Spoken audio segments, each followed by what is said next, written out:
I have a couple of clips here that were taken with a handheld camera or smartphone, and you can see they're a little jittery. Let's calm it down a little. You can see that I'm in the effects workspace, and that gives me the effects panel over on the right. Click into the search filter at the top and type warp, and you'll find the warp stabilizer.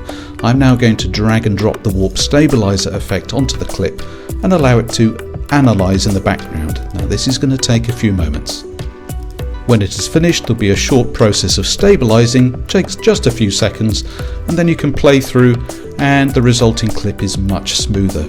To see its settings and to make changes, go to your Effect Controls panel, find the Warp Stabilizer, and you can see the default action is smooth motion. This is appropriate for this clip. Let's try another clip. Here, again, we have some handheld camera, but there is some movement in the scene. I'm going to apply the Warp Stabilizer again in the same way, dragging and dropping, let it analyze, and then stabilize.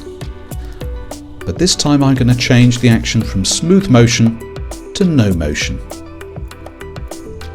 The result should be a clip that looks as if it was taken mounted on a tripod.